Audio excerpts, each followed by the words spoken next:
Welcome to episode 36 of the Rotegrity Show. Today I'm discussing 5 coronavirus hacks that nobody's talking about right now. Let's discuss.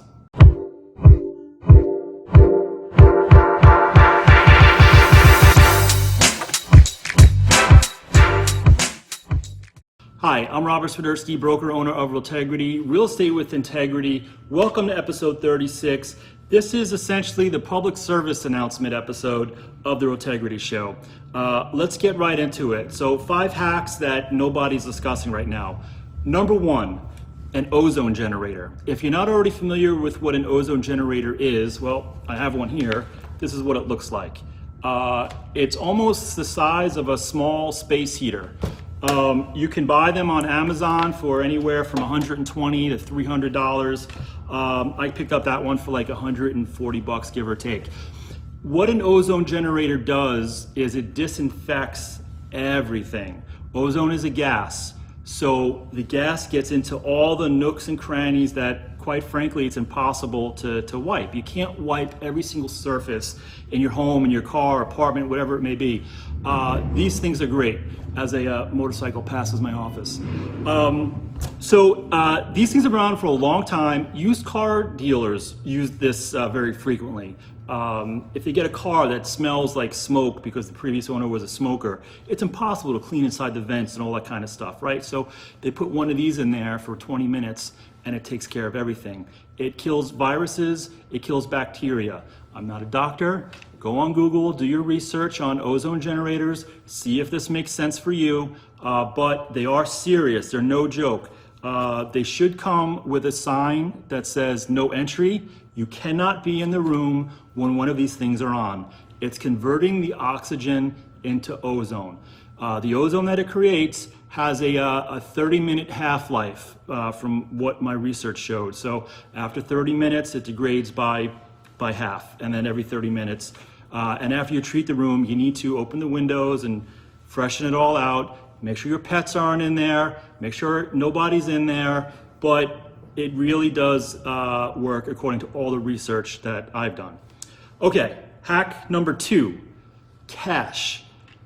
According to what I'm seeing online, it does seem that the coronavirus can live on surfaces up to 9 days. And a lot of us still use cash.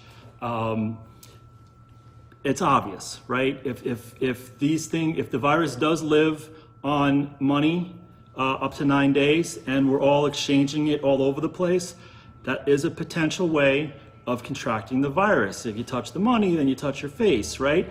And then especially with the small businesses, a lot of these small businesses are cash-only businesses, which always drove me nuts. But now more than ever, if you see a cash-only business, you may want to talk to them about just biting the bullet and put in a POS system, credit card machine, whatever.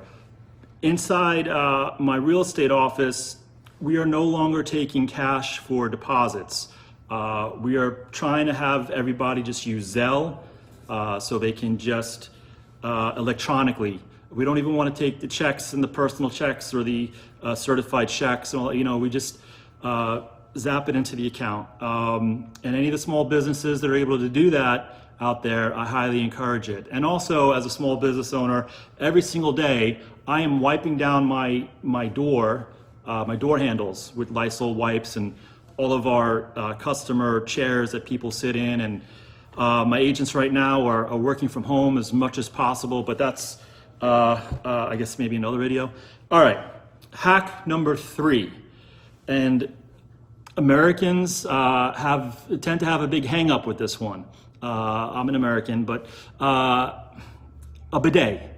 Everybody, or not everybody, but the hoarding of toilet paper and everybody freaking out about not being able to get toilet paper, get a bidet.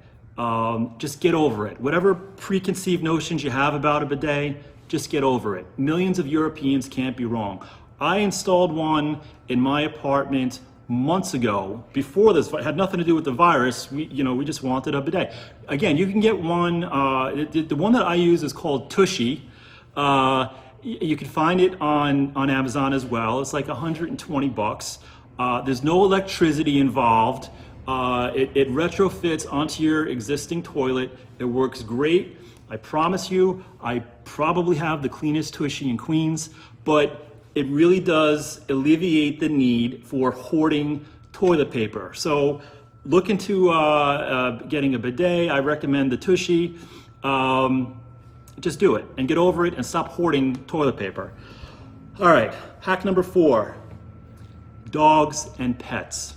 Again, if the coronavirus can live on a surface, I'm not suggesting that a dog is contracting the virus or a cat is and then spreading it that way. But if somebody has the virus and they're petting your dog and then you pet your dog, that may be a way that the virus can transfer. Again, I'm not a doctor, but out of an abundance of caution, you may want to avoid having other people pet your dogs. As you're walking your dog, just politely tell people, I'm sorry if you don't mind, don't pet my dog. And I usually keep the dog water and biscuits for the dogs outside my office. I hate to say it, but for the foreseeable future right now, I'm not going to be having that outside my office, just out of an abundance of caution. Okay, hack number 5.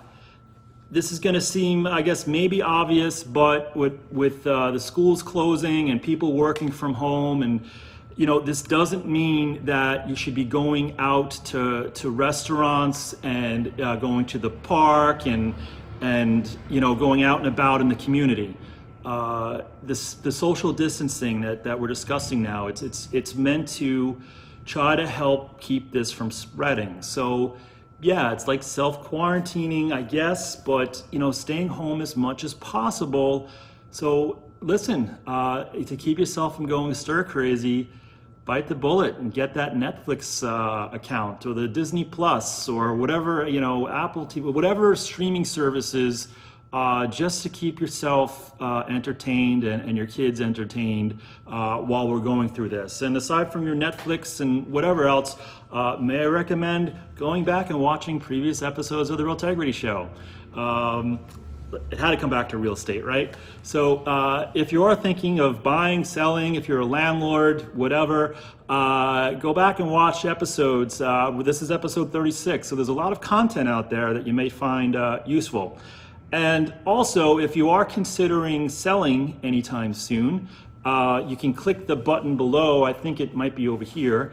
Click Learn More, and that'll give you the option to get a free CMA, competitive market analysis of your home. And we're also offering an absorption report, and it'll take you 30 seconds to fill out. You can do it all online. All right, so I'm a little speechless as well. I mean, I'm not an alarmist. I'm not one to panic. I'm being cautiously optimistic, as I think we all should be. But stop hoarding supplies and food and whatnot. We're a community. We got to remember we're a community. We're all in this together, and we got to help each other out. All right, everybody. That's going to be it for this one. Stay safe out there, and until next time, be well.